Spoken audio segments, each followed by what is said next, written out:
Welcome to what appears to be Asia Link and University of Melbourne's last webinar seminar for the year 2022. It's been a very eventful year, of course, both for Australia and Malaysia. Malaysia having just concluded its consequential 15th general elections. Before we begin today's proceeding, I want to acknowledge the traditional custodians of the lands on which we are all present today here in Australia. And I'm on the lands of the Gadigal people of the Eora Nation, and pay our respects to the elders past, present and emerging. We extend that respect to Aboriginal and Torres Strait Islanders people who may be attending the online event today on land that was never ceded. This webinar will be recorded.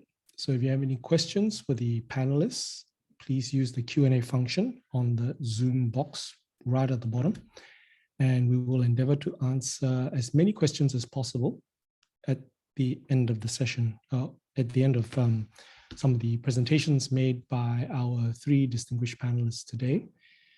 To begin with, we welcome the new federal MP from Penang, from Bukit Bendera, historic, quite famous Penang seat, Shelina Abdul Rashid, who is just finished the first session of the new parliament. And she's still in KL, but I believe she's about to rush back to Penang as soon as this is done. We also welcome Shaza Shukri, who is an assistant professor at the International Islamic University, who focuses and specializes on themes of political Islam and also the political systems of the region that include Malaysia. Welcome, Shaza. And last but not least, Professor James Chin, Professor of Asian Studies at University of Tasmania, and one of, I guess, the world's most well-known Malaysianists, who has been very active commenting and analyzing the outcomes of what is also a historic hung parliament and the subsequent unity government that now led by Anwar Ibrahim in Malaysia. Welcome, James. I think to start with, we could talk about what has happened since the historic elections, or the 15th general elections of 19th of November. Some of us have read, of course, the ins and outs and the daily dramas and traumas and perhaps even mini scandals of how this unity government has come about and how Anwar Ibrahim has become Malaysia's 10th Prime Minister after nearly 30 years of striving really to claim this prize ever since he became the deputy leader of UMNO in the boom years of the 1990s, deputy to Dr. Mahathir Mohamad, who then, of course, subsequently sacked and jailed him and perhaps provoked and started this other saga of the Reformasi movement, which you could say culminated in the 2018 14th general elections. But since then, we've had, of course, an unprecedented pandemic, a major crisis in Malaysia's economy, like in the rest of the region, and all the political turmoil that's come with that, including, again, the unprecedented 3 prime ministers, 3 governments in 3 years. So what we have now is we're in week 2 and a bit of a new unity government led by Prime Minister Anwar Ibrahim. Even saying that feels a bit odd after 20 plus years, half of which he spent in jail. And now he's finally made it. And on the government benches in Parliament is Shelina Abdul Rashid, our new member of Parliament. But of course, Shelina, you're quite experienced anyway in the Penang state government as a former state government minister.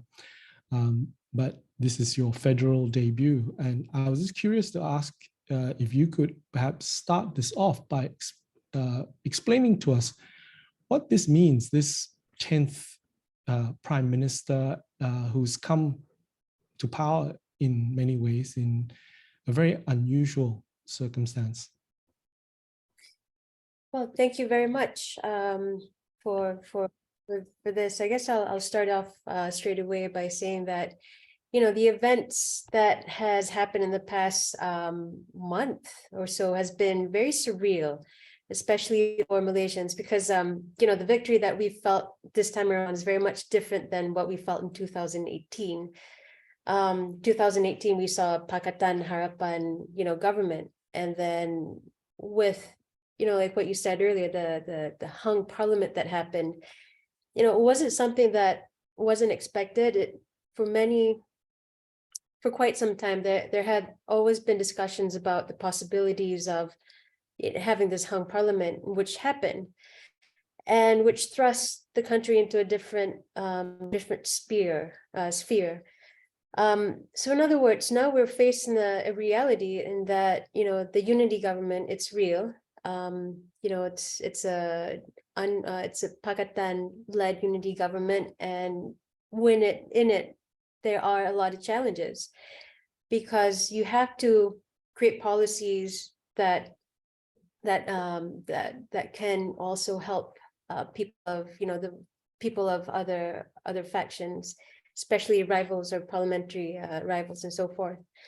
But coming back to the situation right now, there are, you know, I think it opens Malaysia into a more mature system. You know, we've had discussions where the old days of, you know, one dominant political party dominating the administration, I think that itself is becoming more of a thing of the past. But then again, we'll talk about the possibilities. But also one more thing that's apparent based on, you know, what's going on is that, number one, the situation that we see right now, you know, we're still coming up from the pandemic. The economic recession, it's something that's very much real. So right now the focus is on repairing this country. How can we formulate policies that can benefit everyone? That's one thing. And also, how can we repair the damages that we've seen? I mean, first of all, you know, you see the results of GE15. You know, there's this whole reference to the green wave. You know, there is a rising conservatism that needs to be addressed. And, you know, you've had people from the opposition MPs, especially Machang, who I think recently went on a BFM interview and pretty much defended, you know, his party's stance and started to demonize words like secularism and so forth. I mean, extremism is something very much real, and, you know, in the past few decades we've seen a rise in that. So right now we need to find a way to address this properly. And seeing how, you know, when you're dealing with an opposition that is very much set in using race and religion to counter, or rather to suppress discourse, this is something where I feel the you know, Kerajaan Perpaduan, or even us in Pakatan Harapan, we need to really focus on what works best for the people, and just really drown out all of the negative extremists and bigots, to focus on what kind of policies can actually be implemented to help the country repair and come up from, you know, pandemic.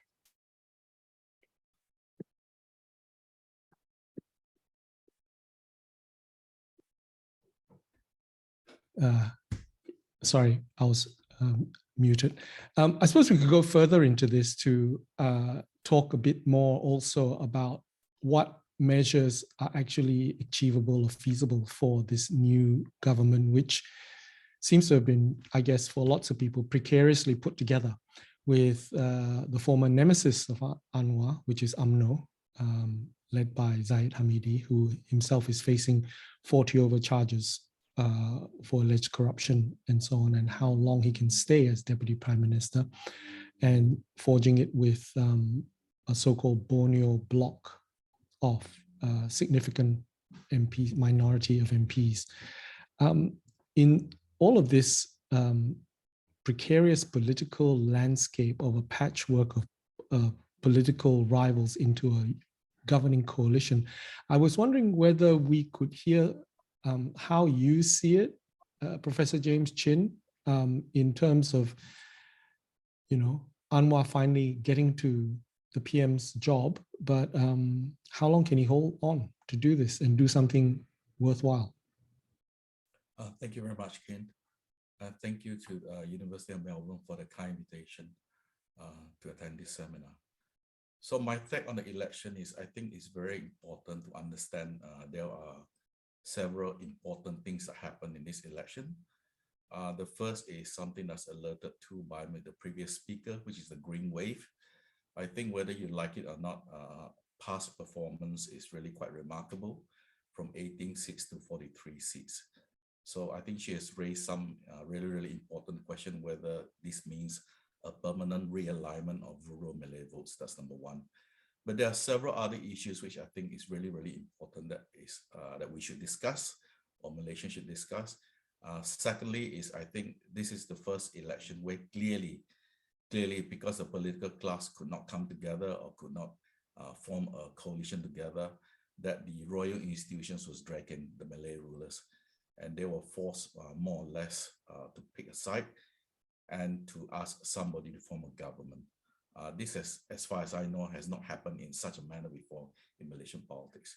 I think another important point is something that you alerted to, Keen, which is the rise of East Malaysia, Sabah and Sarawak. Now, what is really interesting about Sabah and Sarawak now is that if you look at cabinet appointments, it's really heavily loaded with people from Sabah and Sarawak. If you look at GPS alone, which is the ruling coalition in Sarawak, they got 5 full ministers and several more deputy ministers, plus the Sabah contingent. And what is remarkable about that was that, of course, GPS initially started off supporting Perikatan Nasional to form the government. But because of the royal intervention, they decided to go with Anwar Ibrahim. But it's really, really important to understand that the dynamics have shifted because for the very first time also, you have somebody from East Malaysia being appointed the Deputy Prime Minister. I think it's also very important that we talk about these 3 visions for Malaysia, something that the previous speaker alerted to. So I think what has happened to Malaysia after this election is that although it's a unity government, the big problem we have now is something that we haven't resolved for many, many years. And that is the narrative of what is Malaysia. To me, at least, it seems that we have basically 3 different Malaysias now. We have a Malaysia that's being promoted by past Perikatan Nasional, which is essentially what we call the Green Wave Malaysia. And then we have the Malaysia that's promoted by the people in the urban areas, for lack of a better word, Pakatan Harapan supporters. And then we have a vision of Malaysia, which is coming out East Malaysia. So the question is that how do you carve a policy that will meet the needs of not only all these 3 different groups, but sort of come together into a single vision for Malaysia? Now, I'm not saying that it's not doable. I'm just saying that this is a long-standing issue in Malaysia, and that it is something that Anwar Ibrahim will have to deal with. Because if you look at his earlier writing, his early political career, he did alerted to this issue very, very early on. In fact, from the very first time, his famous book, The Asian Renaissance, he spoke about this. So I think we really have to worry about this, because increasingly, whether we like it or not, identity politics is taking a hold on the Malaysian population. So I think these are some of the issues we have to deal with. But I think the easiest issue is actually the East Malaysian issue that you asked me about, Kin, because I think essentially what the East Malaysians want are basically more autonomy. They want the federal government to recognize the special status of Sabah and Sarawak, and they want the so-called historical grievances MS63 issue resolved. Those things actually can be resolved quite easily because it is a political issue. But the issue of a vision for a common Malaysia, I think that's much harder to resolve because, as I mentioned earlier, there are 3 very distinct visions for Malaysia, and each of these political class are big enough for them to ignore the other 2 visions. And I think that is a really, really key issue. So I think we can't run away from that topic. And I really think that Malaysians should really look at themselves, ask themselves, what is Malaysia to them and what is Malaysia for the future? Thanks, James. That was a very good overview for us to grapple with as we go along. I'd like to bring in Dr. Shaza Shukri now to perhaps make some comments or share some of her views and expertise on this, because as recently as overnight, we've had someone who is effectively now the leader of the biggest group of opposition MPs, who's also the spiritual leader of PAS, the Islamist party, Hadi Awang, making a statement, a very long statement online, which effectively frames all those who support what he calls secular parties like the DAP and the current government as being murtads, or people who are outside the faith, and perhaps alleging and framing it as a religious quest, really, to vanquish political opponents. I mean, it becomes very difficult, I suppose. How do you make that correspond, I suppose, with the type of parliamentary democracy that we understand it, Shaza? And I mean, I know you've written some fascinating articles recently about the type of political Islam that is at work in Malaysia, and you've also noted differences between the understanding of this so-called green wave that is apparent in the 15th general elections. Dr. Shaza? All right, thank you so much, Ken, for that nice introduction and segue to what I'm about to speak on. And I also have to say thanks to Professor James and Shalina, because they've also alluded to the green wave earlier, right? So we can tell that it's something that we are all paying attention to, and we can't ignore it. So if you go back to this issue on the green wave, see, that's the thing. I realized that there are two sides to it, right? I mean, analysis on it. There are some who sees it as a green wave, and then there are those who disagree with it. I'll just bring in a personal conversation I had with a well-known human rights activist and political scientist in Malaysia, and he told me that he did not agree that it's a green wave. He laughed at the notion because to him, this is not about Muslims in Malaysia becoming more Islamic, but it is really a protest vote against Barisan Nasional. In a way, we can understand where he's coming from, where that idea comes from. But the thing is, okay, I'll just bring in some numbers first, if I may. In a way, it's true, because if we look at support for PAS in terms of voter percentage, it actually dipped by 2%. We're talking about percentage here. But vote percentage for Bersatu, which is of course a component party of Perikatan Nasional, increased from 5% to about, let me see, 13%. So that's a huge jump there in terms of vote for Bersatu. So in a way, perhaps it is true, because Bersatu is more of a Malay nationalist party as opposed to PAS version of political Islam in Malaysia. But I know it's a simplification, right? Because Bersatu being part of Perikatan Nasional, so a vote for Bersatu is technically a vote for PN, and in a way PAS as well. So this is where I go to the other side of the argument, and for me, I do see a green something, right? If we don't want to call it a wave, maybe a wave seems a bit too big, right? No one's talking about a tsunami. A ripple maybe, but even a ripple is the huge ripple. For me, we can't deny that, okay, Pakatan Harapan did win the largest number and percentage of votes and seats, right? So some people have pointed to that as saying, nah, this is not a green wave. If it's a green wave, then Pakatan Harapan would lost more, but they came out on top in terms of the biggest number, correct? But we can't deny, looking at especially in the northern states in Malaysia, PAS specifically has made inroads in constituencies that used to be Harapan's stronghold, right?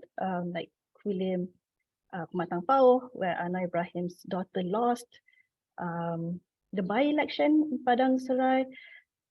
So my point is that if this is a protest vote against Barisan Nasional, we understand Barisan Nasional losing seats to Perikatan Nasional candidates. So how do you explain Pakatan Harapan losing seats to Perikatan Nasional?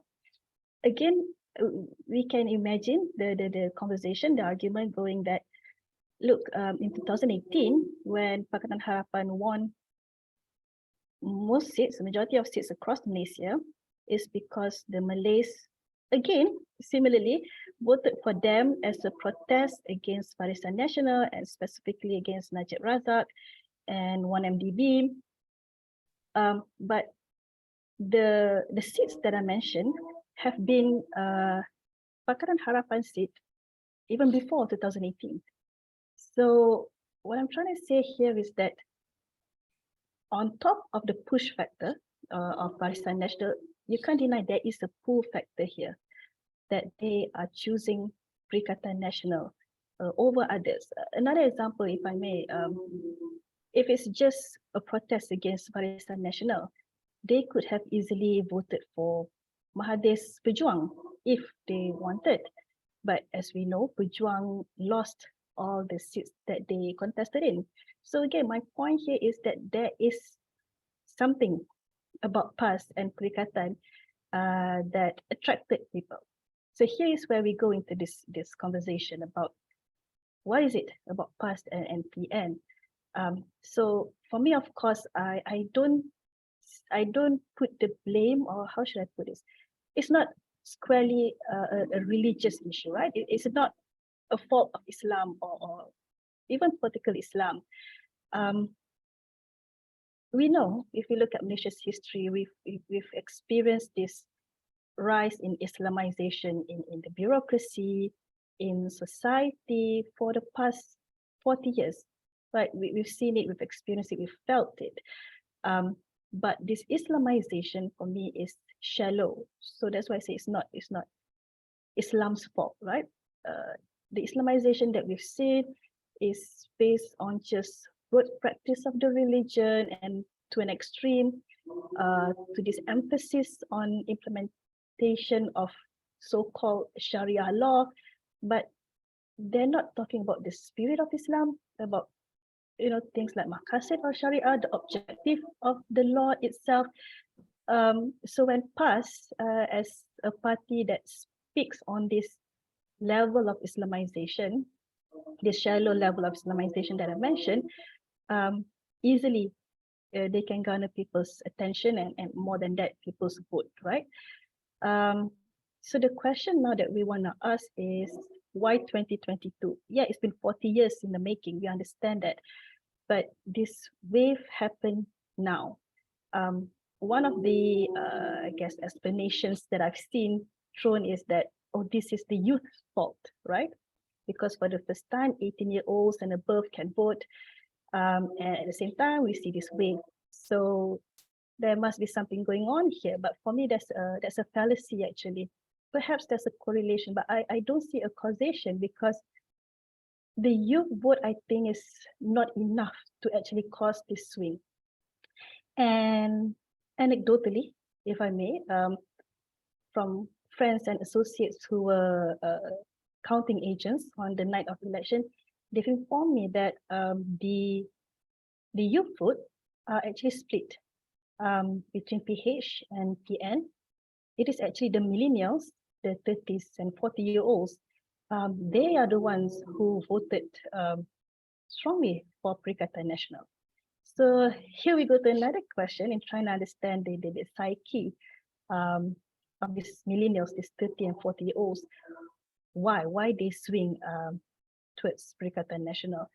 Of course, we can think of many reasons, right? Besides the youth factor, Of course, a lot of people have put it on social media, on TikTok, etc. But for me, I want to focus on two things. First is the fact that we know that these people in this age group are typically more conservative. I mean, across the globe, right? Not just in Malaysia, they're more conservative because they're focusing more on their family, on their career. If we look at Malaysia, due to the pressure of the Islamization of society that I mentioned earlier, or sometimes I've used the term pop Islam as well, meaning popular Islam. This group of people previously were not so much interested in religion in their youth. But now at this point in their life, they've become more invested. And to some even, they are starting to learn about the religion, but they're learning basic Islam, sometimes even with their kids. For me, this is not a problem, right? As a Muslim, of course, I'm not against anyone wanting to learn about the religion at any point in their life. But my point is that to make up for the lost years, they are looking for some quick fixes, including in politics. So when PAS comes in and tell them that vote for us, we are the supposed party of religion. If you vote for us, you're on the right path. And like you mentioned, Kim, beyond that, telling people if you don't vote for PAS, then going to hell, to that extreme. And people who don't understand truly the spirit of Islam, then they are easily swayed by that. So that's my first working hypothesis, which I want to look into more. But my second point, and I think this one is covered more widely by many others before this, and in one of my own research as well, which is that the Malay Muslims in Malaysia, their actual main concern is actually on their economic standing. They've seen their situation improved from generations prior, but they can't help looking at relative wealth, right? And data has shown that, of course, on average, Chinese community makes more than the Malay community. That's on average. So unfortunately, again, the Chinese became a boogeyman. And this is what PAS continue to speak on, to hold on to. And then we have the pandemic, which worsened economic situation for the Malays. And then this is when we saw Muhyiddin Yassin came in as Prime Minister for 17 months. And he introduced things like allowing people to take out their own retirement saving, etc. So he appears as the savior. So again, when we talk about the economy, PH's brand of structural reform in the economy is a bit hard for them to understand. But when they compare that to what PAS is offering, something in the immediate term, that is where again they can easily support PAS. So I'll just stop here first. Thanks, Shaza. That was very insightful for us. I think what we could go to is firstly perhaps with Shalina and then maybe with James. But Shalina, given your experience in the Penang state government, which has been possibly the most successful in the Federation, and even over the economic trauma of the pandemic era and the lockdowns and the mass rise in joblessness and underemployment and so on, and rising inequality and poverty levels. Some of this, of course, feeds very well, right, into your opposition's timelines and narratives, right? I mean, they talk about this inequality and attempt then to translate it and frame it as what? A challenge to themes like Ketuhanan Melayu, Malay supremacy being endangered. And of course, your party itself is very much under direct attack from that. How do you think this new Anwar Ibrahim government, of which you're part of, can actually address and help fix that? Right. So just the example of, say, being the Penang state government, Pakatan has been in the administration for 15 years, and throughout my first term as Adun, I do say that I can say that we've treated the opposition fairly, and especially during the pandemic, the 2 years of lockdowns and so forth, we actually worked with them to help people of Penang. There were so many individuals and families affected. So I guess the situation in Penang it's a bit different, but then being thrust in the federal landscape, it's a different league altogether. And seeing the dangers of extremism, and I do say it's extremism, that's the type of narrative that the opposition is pushing for. First and foremost, I do want to add a few things on what James mentioned, and I do agree that in Malaysia we do have 3 types of Malaysians, and we can't deny that there is not a clear or even solid Malaysian identity, and I do believe that this is a result of years of the division that we felt. You're always segregated, you're always being labeled as this and that and so forth, lain-lain dan sebagainya. So that itself has kept Malaysians rather confused. So when you have that confusion and that lost sense of identity, and then you also, you use fear as a way to keep people suppressed, repressed, and oppressed, I guess, which also highlights the fact that that's what was mentioned earlier about the ripple, the green ripple, as I do agree, it's not exactly a wave, but it is a considerable amount of movement that we need to pay attention to. Now, when you factor in fear and insecurities, that's where the far right of the political spectrum tends to be at the most, I guess, powerful in a sense. Now, one thing that a lot of people did realize was, all of a sudden, after post GE15, people start talking about the TikTok contents of, for example, the May 13th boogeyman. There were also content videos stating that if you vote for Pakatan, if you don't vote for, Perikatan, then you will go to hell.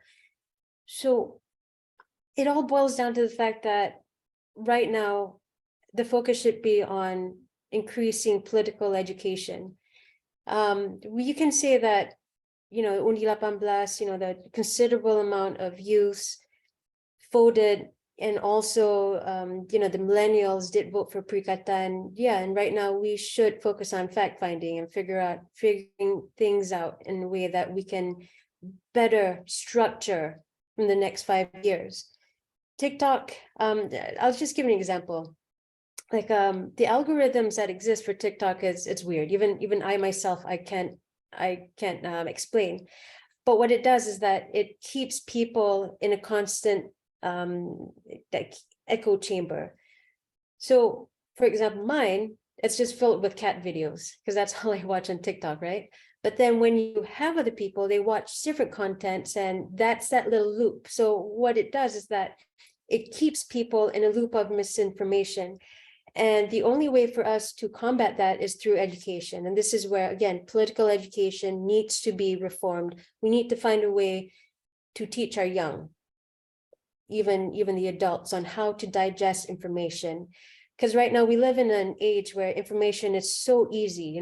It's literally in a click of a button, and you swipe up and down and you get such information. So the next 5 years should be focused on education, media literacy, and just find a way to work with other agencies to make sure that dangerous content such as that, would be restricted.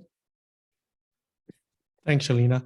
I was wondering whether, James, you might have some views on that. In many ways, it comments about your earlier explanation or plea, I suppose, for us as Malaysians to consider what type of nation we want.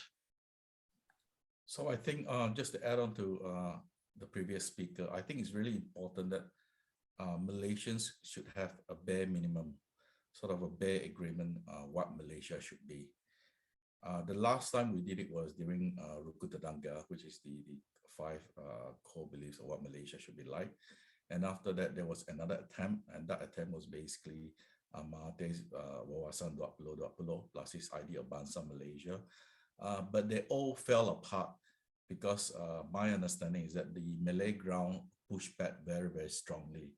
So I think what we really need at the bare minimum, I think we can't do it now. Sorry, just to digress a little bit.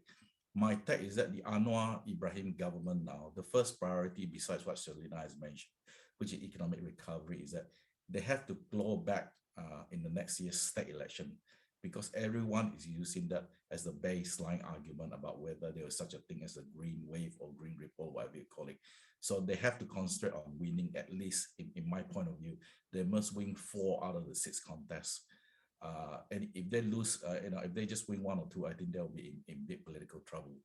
Okay, setting that aside, I think what they really need to do is that they really need to hold some sort of, if for lack of a better word, a people's congress, where all the groups come in together and have a discussion. What sort of Malaysia do you want? And if there is such a thing as Malaysia, what is the minimum, that we all agree on? Because I think, among the so-called chartering class, even among the so-called extreme right, they do recognize that, if everything falls apart, everybody loses. Right now, the problem is that they're speaking in their own little bubbles. I'm one of the very few people who, how should I say it, join some really weird WhatsApp group who post also some crazy stuff there, right? Normally, a Chinese person will never join these groups.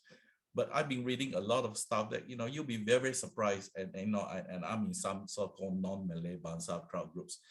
The contents are so different. It's really, you are living in 2 separate bubbles. You really need some sort of assembly where you bring everybody together and say, what is the minimum? What is the vision for Malaysia? Now, this thing has been done in many countries around the world. It is not something unique, right? You've got all these assemblies held in many other countries around the world. But I think what is good for Malaysia, and there has a lot of positive about Malaysia, is that we are at a developmental stage where it is still possible to hold civilized conversations. Now, of course, I'm sure if this thing goes ahead, the politicians say you've got to hold it closed doors. And that I don't agree with. My point is that everybody should be given a chance to express what you want. And very often when everyone is represented, some commonality will emerge. And I would really like to see this thing about a Malaysian identity, because as long as this issue is not resolved, we're never going to resolve this issue about, it's like the old very question that was asked straight after 1970. What role does Islam play in the public space? Until today, right, this issue has not been resolved. And this is part of the larger identity thing. What does it mean to be a Malaysian? And I can tell you, right, this thing has been done in another country very close to us, in Singapore. They did it very early after independence, 65, and they managed to come up with what it means to be Singapore, as it means to be a Singaporean. And I'm not saying they're wholly successful, but it's quite clear that in terms of Singapore identity, they're much more successful than us. And essentially, they're also a 3-race society, but of course, the demographic is slightly different. The Chinese are a majority over there, but I'm saying that the core issues are still the same. They were grappling with this idea of a Singapore identity. Nothing is perfect in Singapore. Of course, you can argue that it's a small island there, but I'm saying that they have gone through the process and they did come up with something. And I could never understand why the Malaysian government could not do something similar. I would have thought somebody, a leader of Mahathir's stature, would have understood this. And, and instead he came up with this idea of Bangsa Malaysia, but it was done without much consultation. And he came up with Wawasan 2020, which is basically driven by, his so-called Japanese consultants or that sort of thing. But my point is that I think it is time for us, coming up to the 60th anniversary of the Federation, to come out and have a proper discussion about what it means to be Malaysia. Because I can tell you, there's a lot of frustration, especially among the so-called marginalized groups, the rural Malay areas, and in Sabah and Sarawak. They all want their voices heard. Right now, they're just speaking in their own echo chambers. And it's made worse by social media, because on top of what the previous speaker has said, the problem with social media is not only on top of Telegram, is that the people who want to look for such news, right, they gear themselves up to look for these echo chambers as well.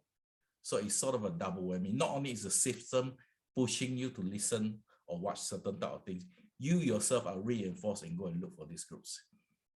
So it is one of those issues which I think that if we don't do anything, if we're not careful about going forward about dealing with this issue, if we don't have this idea of a common identity, then we will be coming back in 5 years' time, arguing about these sort of issues again.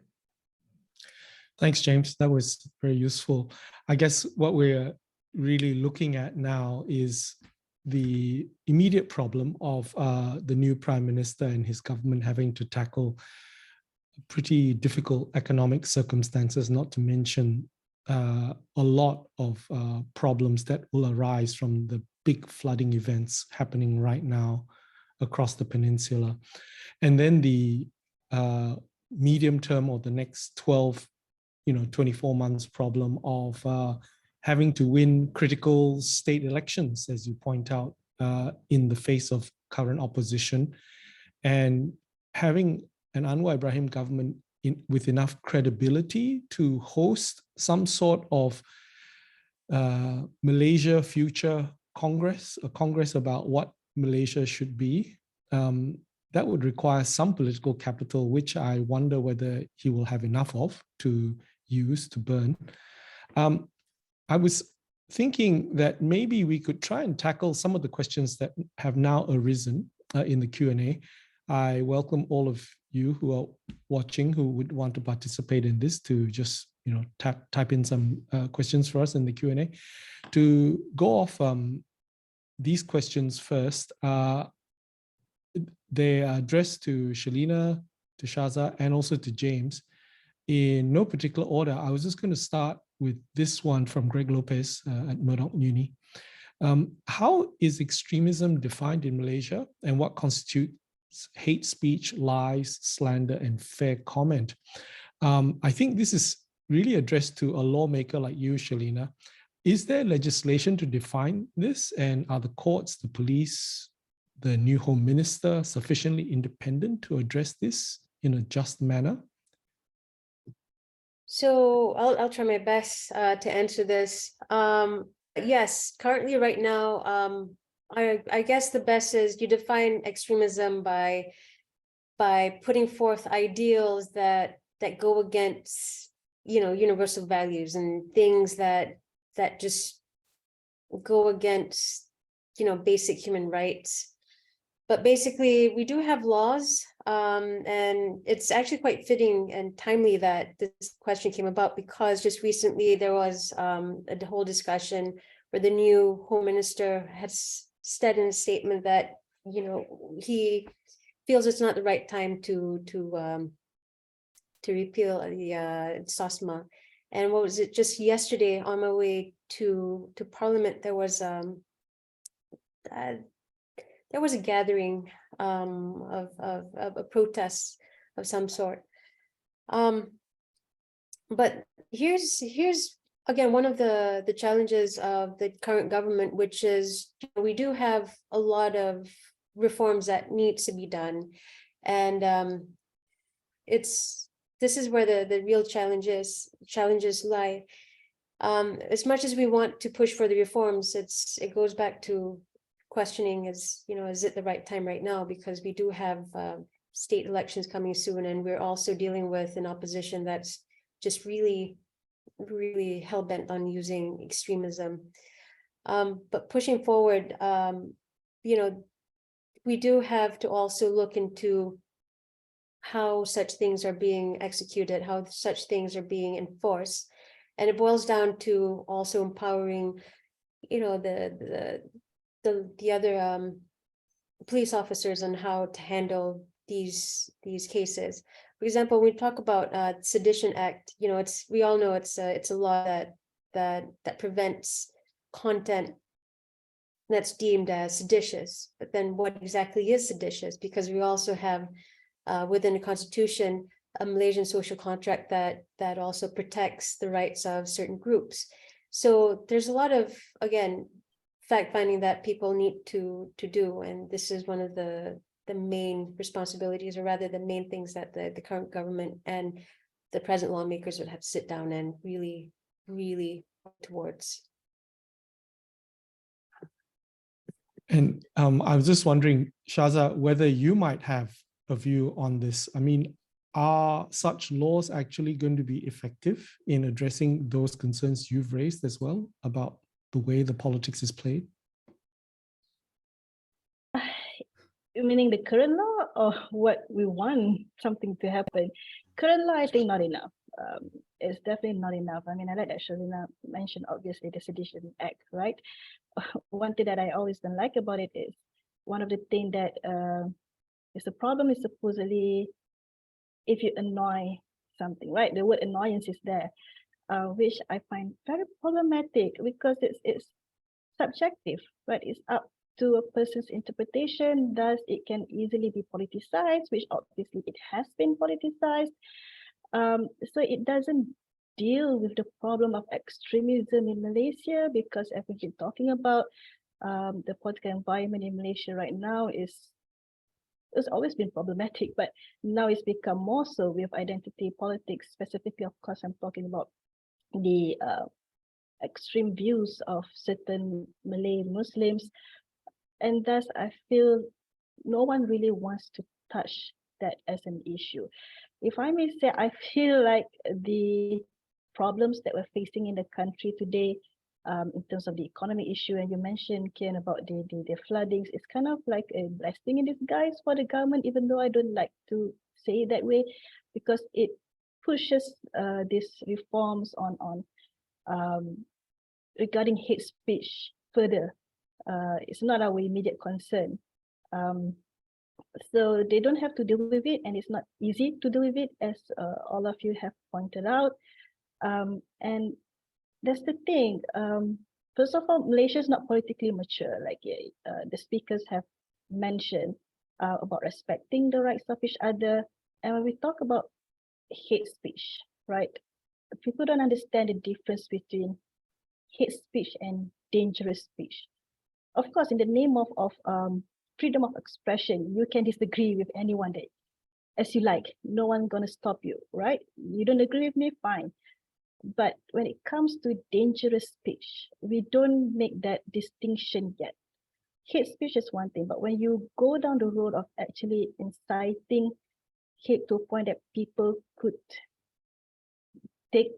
not take arms necessarily, but they put society in danger, there should be some law for that. But at the moment, we don't have it. So that's why I was asking, is it law that we have now or later? Something that we should work towards, but I don't see it soon. Thanks, Shaza. We've got a few more questions here.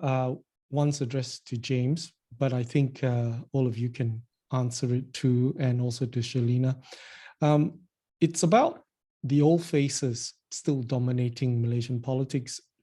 Has G15, the 15th general election, offered any prospect of a renewal, given that there's actually a whole bunch of much younger MPs coming to office, not just Shalina, of course, but also many in the opposition, passes wave, which now makes the biggest bulk of opposition MPs. There are many young MPs there as well. What prospects for that, and whether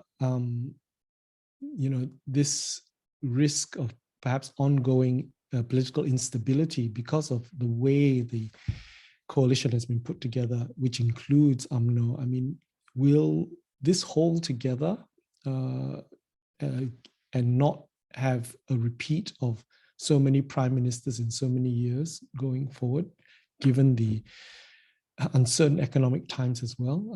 This is something for both James, Shalina, and also Shaza, if you want to answer it. So I'll start first. So I think this government will be stable at least until the state elections next year. I don't think there is a problem. If you look at the voting numbers for the speaker, it's quite clear that in the initial stage they do have exactly 148. So I think they will be stable. So two things can trigger instability. One is the election results of the state elections next year. Secondly is that if we get a verdict in the Zahid trial, depends on which way the verdict goes, I think that will lead to whether it is stable or unstable. The good thing about the anti-hopping law now is that if there's going to be any defection, it will be based on the entire bloc, the entire party will defect rather than individuals. So Sheraton move, if there's going to be one, will look very different going forward. Now, in terms of the young people in parliament, it is true that there was quite a number of so-called young people, but they're really not that young. But anyway, they're younger than the old group. But the problem is that the way Malaysian politics is structured is still a very top-down design approach. So unless the older groups are willing to cede more political space, more political responsibility to the younger group, nothing much will change.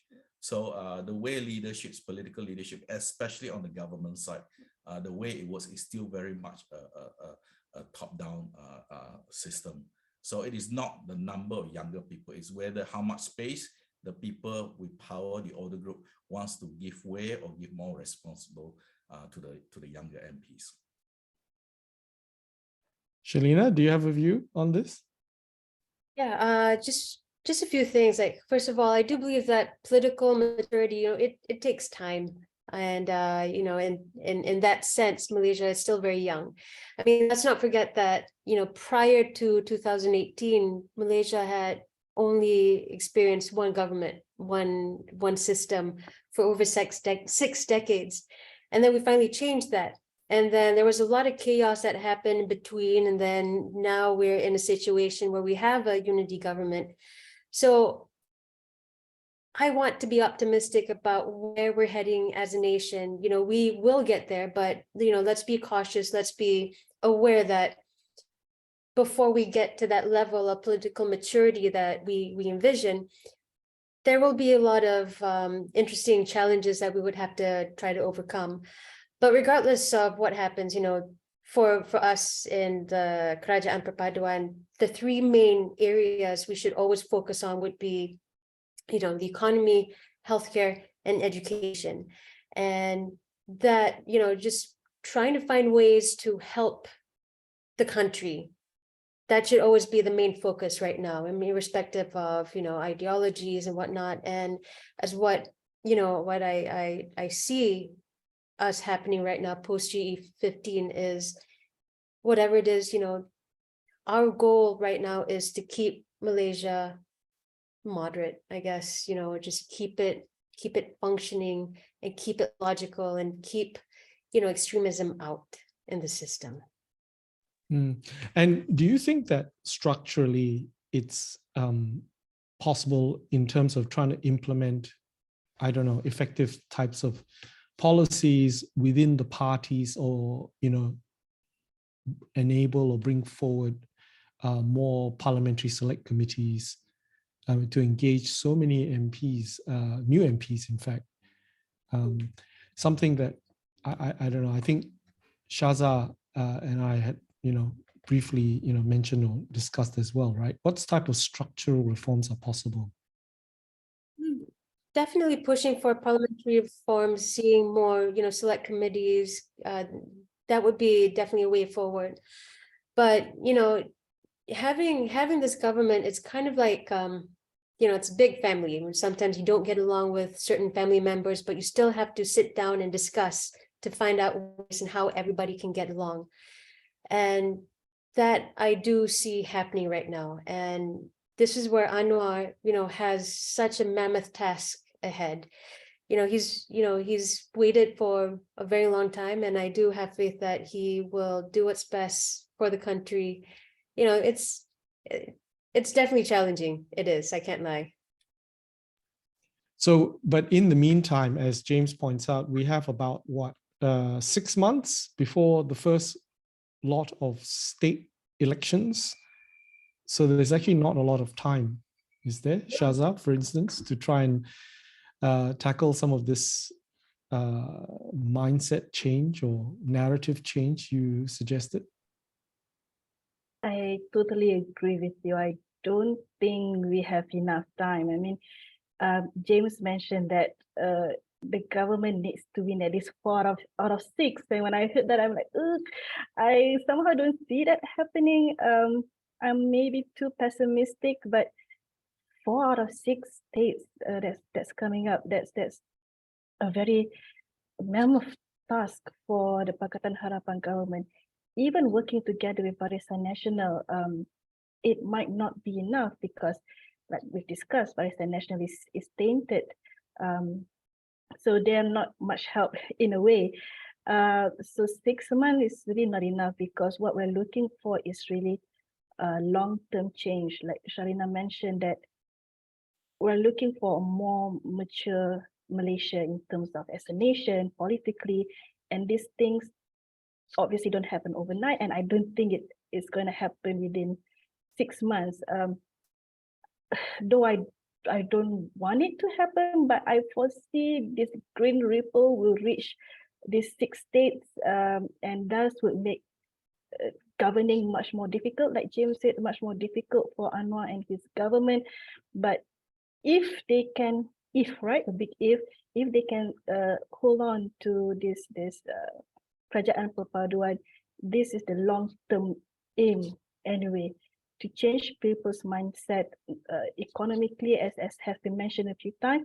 But also, I think for me, my emphasis is that Anwar must play his role as a leading Muslim political figure, right? And to show to Malaysians and to the world that what it meant to be a Muslim leader, right? That focuses on a more holistic manner as opposed to just this rhetoric of us against them, Muslims against non-Muslims. So it's a long way to go, but baby steps. And maybe, as you suggest, with these floods and these difficult economic conditions, if the government manages to deliver some progress there and to tackle the floods successfully, it could actually improve Malaysians' faith in good government. And maybe that would be in the new government's favor.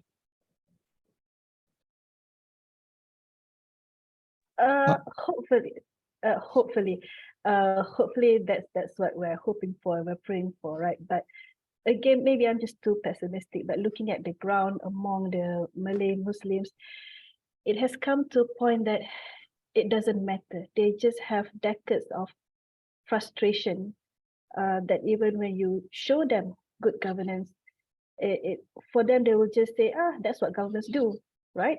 So they're asking for more than good governance, which is in a way quite ridiculous because what government does is governing, but yeah, they're asking more for kind of a guarantee of a good life for a Muslim in their view, what that means. So we're hoping that the government could show that they're capable to solve the people's issues. But again, at the moment, at this point, there's just too much pushback from some Malay Muslims.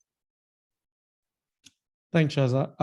There are 2 other questions here to be answered, and they aren't very long, but one is addressed actually to James, to a previous comment you made, that whether this comparison to Singapore is justified given the dramatic difference in the racial demographics. So I did mention that in my previous comment that in Singapore is Chinese majority, but what I'm talking about is that the process Singapore went through to create a Singapore identity. And I'm saying that Singapore as a country was also divided by race and religion, and they did manage to cobble together a Singapore identity quite fast after 65. And I was just giving an example because a lot of people in Malaysia said that you cannot have a common identity because the Malaysian races are so divided that there's no common ground. And what I'm suggesting is that that the experience of Malaysia is not unique. There are other countries also segmented by race and religion, and they did come together and create a country's identity. So that was what I was saying in context to Singapore. It wasn't about the demographics there. And I did mention previously that Singapore is different from Malaysia because it's Chinese majority. Thanks, James. We now have an interesting, I think, foreign policy question, which is addressed to Shaza, but I was hoping maybe we could expand it a little bit. The question actually is about how Shaza, whether you think that PAS, which is now the biggest opposition bloc, whether they have any main foreign policy goals differences compared to Anwar's new government, and whether these PAS MPs might, use their power to influence Malaysia's engagement with its region and the rest of the world. But I suppose in the broader foreign policy space as well, whether Anwar Ibrahim, who is of course very well known around the world and in the region after his decades of struggle, whether this new government actually would make much of a difference or have any changes in position given the heightened, geostrategic tensions that now afflict Southeast Asia. And that would be a question also for you, Shalina and James. Do I go first? Sure, Shaza, please. Sure. All right. So I'll leave the second part maybe to James or Sharina.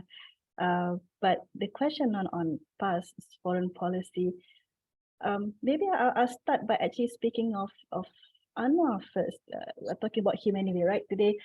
See, the thing about Anwar, like you've mentioned, Ken, that he has been in this struggle for a long time, right? For 2 decades, very well known, and in a way that he is respected by most world leaders, from the most conservative to the most liberal. So why am I mentioning this? Is because some would point to Anwar's close relation to certain Muslim leaders, for example, President Erdogan of Turkey, and even he's quite close to Imran Khan of Pakistan.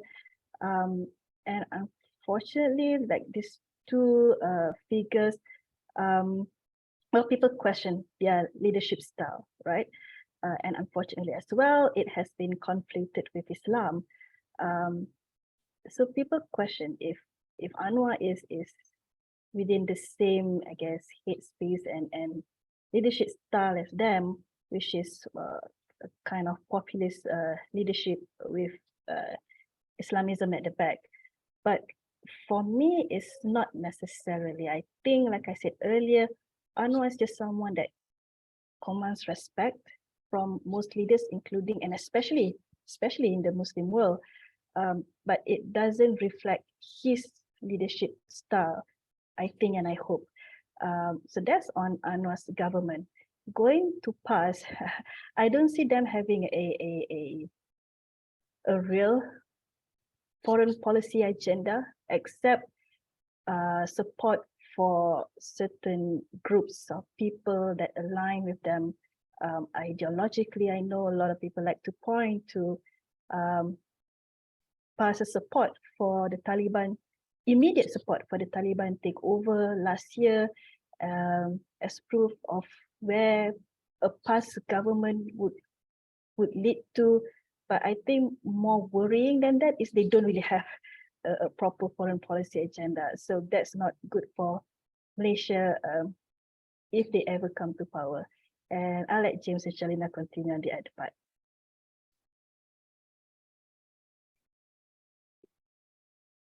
Oh, okay. So thank you for the question.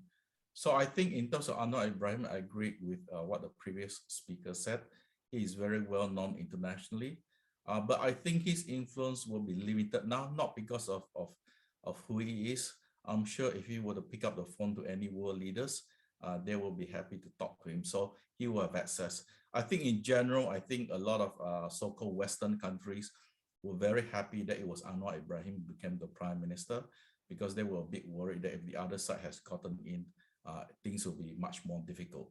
But my point now is that now is the wrong time for Anwar Ibrahim to have a major foreign policy forays, because I think he's got to fight the battle at home first, the domestic issue he really has to resolve. But more importantly, it's the wrong timing, because the world today, in terms of the international arena, is really consumed by the Ukraine crisis. So even if he wants to do something, I doubt very much there's space in the international arena for him to do something. So my personal preference is for him to deal with Malaysian issues first, and deal with the international issues later, but leveraging on this international context to help Malaysia. Thanks, James. And I think we might try and finish a couple of last minutes and last points. But Shalina, I didn't want to cut you off because I think you being in the government perhaps might be able to offer what you would propose they could do, and they might listen to you more than any of us.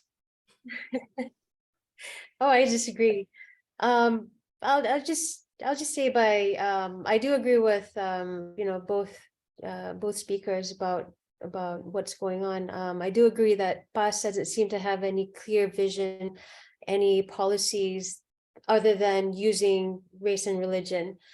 But that's very short term. And to govern a country, you need to definitely have something more cohesive, something with more substantial content. But coming to Anwar, Anwar has had experience in the cabinets prior to 1998, and he's actually had experience holding several portfolios. So he does have experience, and this is about him coming back into the government and steering this country through uncharted waters.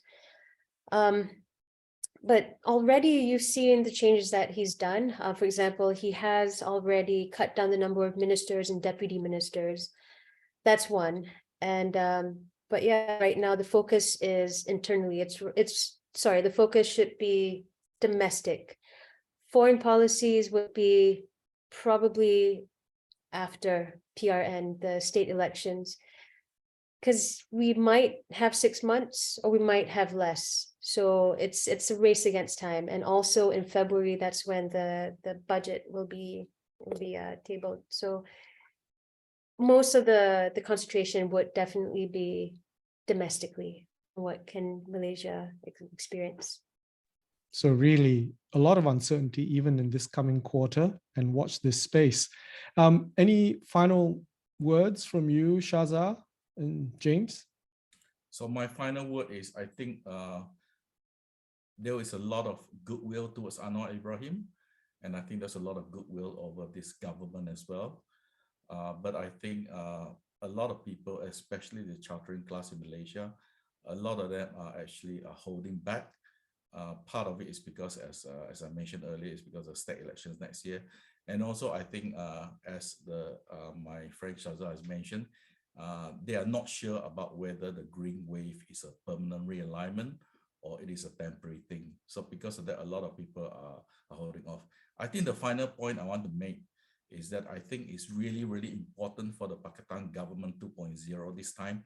They have to work together, because one of the reasons they fell apart in Pakatan Harapan 1.0 was because every group or every political party, every ministers in the last government did their own thing. Secondly, I think they really need to get a grip on the civil service, because I remember clearly in Pakatan Harapan 1.0, especially in the first year, the only person who had a grip on the civil service was the old man. A lot of the ministers had problems with the civil service. So now they've given another chance. I think it's very clear that they have to work together collectively as a group. And secondly, they really need to work the civil service. And I think those are the sort of important things that I forgot to mention earlier. Thank you. Thanks, James. And Shahzad, you have the last word. What do you think? What are the prospects? What are the prospects? So many uncertainties. I may not want to go there, but if I may, I just want to add to what James said. I agree those are the two things that they need to focus on right now, but I just want to add one more thing: communication, right? There's also one area which they failed previously, 2018, 2022, and it seems like they are falling short as well this time around in terms of communicating to the public the direction of the government, and more than that, the narrative for the nation, as we've been discussing for the past 1 hour, what is Malaysia is about, and they should set that narrative, which I'm not seeing right now. So if we can do these three things, maybe we would have a good quarter next year. Great. Thank you so much, all of you, Shalina, Shahzad, James, for participating, and also all of you who've been tuning in and sending various questions. Thanks very much. I hope we managed to get everyone's answers successfully dealt with. And thanks very much to the Asia Link team in Melbourne and in Bangkok, Sally, Don, Fadil, to helping us facilitate all of this. It's been very good. Thanks very much. And yeah, greetings for the season and the year-end rush for the exits of 2022. And hopefully we'll manage to continue this discussion in the new year. Bye for now. Thanks very much.